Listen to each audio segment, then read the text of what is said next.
فاعلية مهمة، ورشة عمل، ورشة فنية. اليوم في مسرحية، يعني أتمنى أن كل الحضور بعد الندوة ننزل نشوف هذه المسرحية. السيدة الدكتورة المسؤولة والمديرة والتي لا تألو جهدا في سبيل أن تمنح كل المبدعين في كل المجالات مكانا في هذه المكتبة، والتي يعني شرفت بأن أكون أحد من لهم فاعلية دائمة شهرية، والتي أيضا رحبت بأن نكرم كل هؤلاء المبدعين في هذا الحفل على هامش ملتقى الإبداع. إنها الدكتورة رباب عبد المؤمن. تفضلي. تفضلي.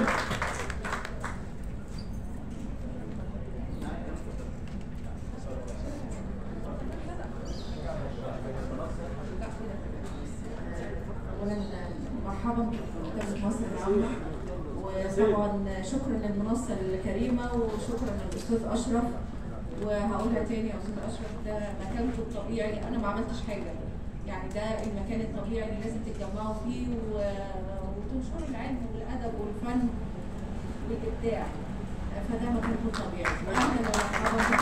تعالى كده بس على ما الدكتور رباب تخلص. مفتوحة ليكم عشان نبعت لها المشهد. أي وقت وأي نشاط أدبي فني ثقافي أنا تحت أمركم. وفعلا أنا بدعوكم لبعض إن شاء الله اللقاء المسرحية تحضروها، والدعوة عامة ومجانية إن شاء الله. شكرا. شكرا دكتورة رباب. يعني عاوز أوضح أمر يعني قبل أن نبدأ التكريمات. فعلا كما قال أساتذتنا الكبار، في من اجتاز التحكيم وكان على وشك أن يكون من الفائزين، ولكن هناك يعني شروط بنضعها للمسابقة منذ بدأناها، فاضطررنا أن نستبعد بعض الأعمال للأسف رغم فوزها بالدرجات التي تؤهلها لأن تكون في المراكز الأولى، لأنهم فازوا في مسابقات أخرى حتى ولو بعمل آخر. هذا شرط حتى نتيح الفرصة لغيرهم. أيضا هناك شروط شكلية كعدد الأوراق مثلا، كمثلا مواعيد التقدم ومواعيد الانتهاء. كل هذه شروط حتى ولو كان المبدع قد اجتاز وحصل على الدرجات النهائية، لكن بنضطر حتى يكون هناك حيادية أن نستبعد مثل هذه الأعمال. يعني اسمحوا لي طبعا بكلمة للأستاذ الشاعر الكبير الأستاذ علي عبد العزيز.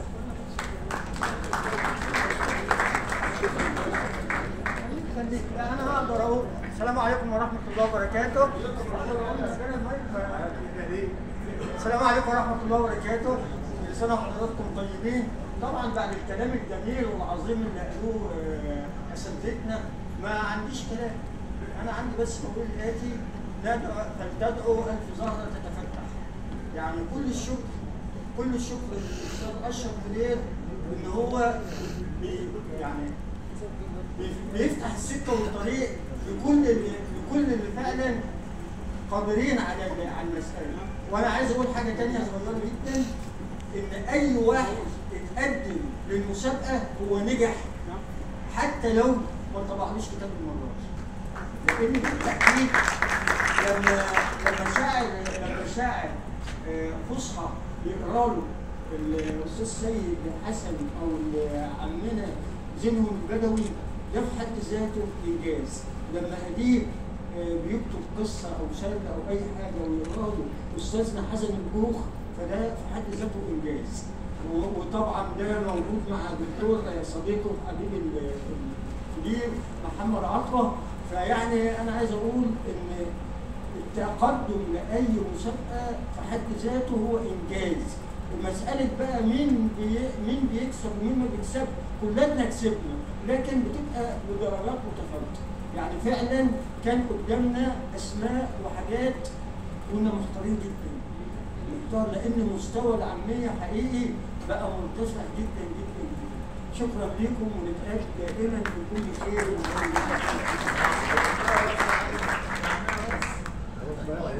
لا الفسحه انا بتكلم عن الشغل، لا انا بتكلم عن الشغل. الفائزون كما قلنا 25 فائزا، منهم خمسة فائزين من أبناء الجنوب، ومعنا الآن 20 فائزا.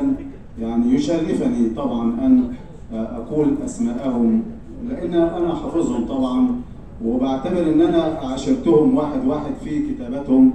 يعني أنا بقرأ طبعا كل الكتابات خاصة السرد، واسمحوا لي أن أنا أذكرهم أمام حضراتكم قبل تكريمهم. يعني في فرع العامية الأستاذ محمد المساعيدي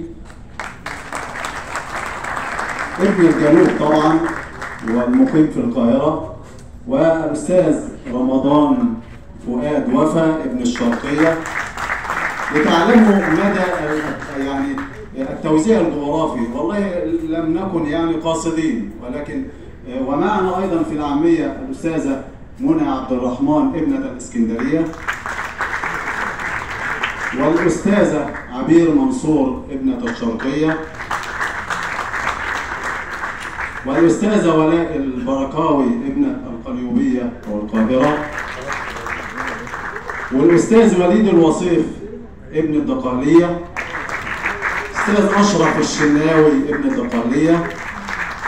معنا في شارع الفصحى الأستاذ عبد الناصر القومي ابن البحيرة، أستاذ محمد نجيب ابن الغربية، أستاذ محمد الشحات محمد ابن القليوبية فرع القصة الشاعرة. في الرواية الدكتور أشرف نصحي القاهرة، الأستاذ أحمد زكي شحاتة ابن كفر الشيخ، أستاذ أحمد السعيد نجم الشاب الموهوب ابن الدقهلية ابن أستاذنا السعيد نجم. في القصة القصيرة الأستاذنا الدكتور أحمد مصطفى ابن البحيرة. في أدب المقاومة أستاذنا عبد الباسط الغربلي، هو أصلا ابن الدقهلية ويكون في القاهرة. واسمحوا لي الخمسة فائزين من أبناء الجنوب: الدكتور خلف كمال شاعر الفصحى الكبير، الأستاذ عادل صابر شاعر العامية والقول الكبير، الأستاذ حمدي حسين ابن قنا، الأستاذ سيد صدقي الأقصر، الأستاذ عباس حمزة أسوان. يعني أعتقد كما قلت أكثر من 12 محافظة ممثلة في هذه الجائزة في هذه الدورة. إنجاز كبير لهم وشرف لنا أن ينضموا إلينا.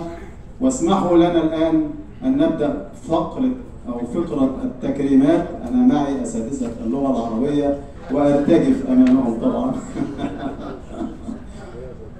فقرة التكريمات، وبعد ذلك الندوة الأدبية التي سيديرها أخي وزميلي الأستاذ مجدي سالم. أدعو أن يجلس معنا أو يقف معنا لتسليم الجوائز على المنصة أستاذي الدكتور جمال مرسي.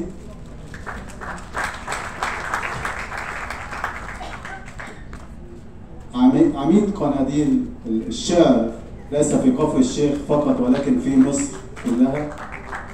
أستاذنا الأستاذ فكري داوود رائد السرد ليس في دمياط فقط ولكن في مصر كلها. أستاذي الأستاذ محمد خليل أستاذ القصة ومهندسها في الدقهلية ومصر. اتفضل معنا يا أستاذ محمد.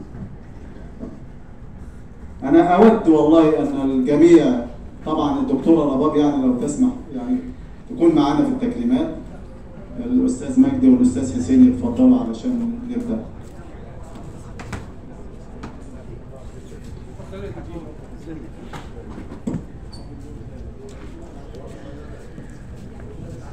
دكتور أشرف نصحي.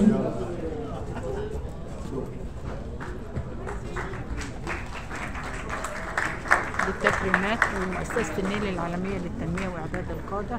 جينا نغطي احتفالية لأن المؤسسة قائمة على التكريم وعلى الناس، وأنا النهاردة باسم المؤسسة بقول دي مصر، دي المنصورة، دي الولادة، دي اللي فيها الجمال كله، وادي الأمريكا.